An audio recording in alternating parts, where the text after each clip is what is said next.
5-inch Makita Orbital Sander. We use these a lot of times outside on a deck, the top of a handrail.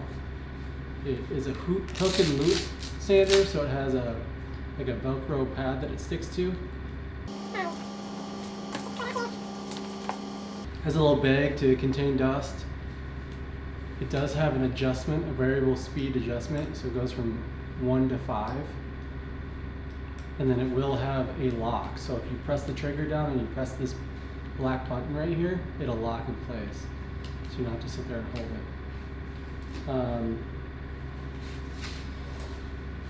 it. The only thing you would have to do for maintenance on this sander is replace this pad right here.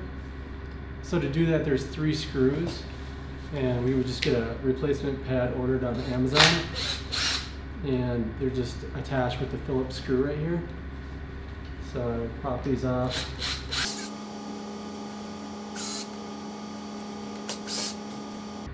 And then just go ahead and throw on the new pad as soon as this one wears out.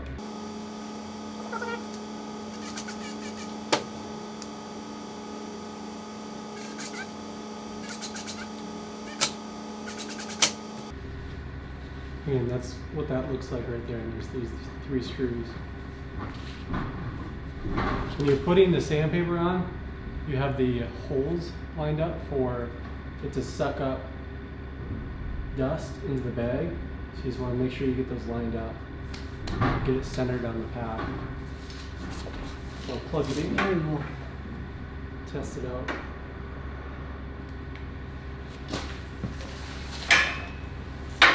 This is the trigger. Get it started. This would be the speed. So it's at full speed right now, and I'll adjust it down to 1.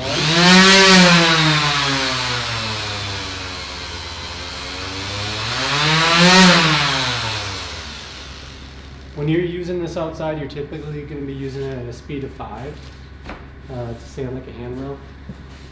These sandpaper pads and the sandpaper, there's 2 of them located in these black bags, and they're all over by the sanding section. And we have 60 grit, 80 grit, and I believe 120 grit for these. You're usually going to be using probably about 80 grit for the top of a handrail. And then we can go over that later in another video about specific use of the sander. So that's the operation of the Makita 5-inch sander.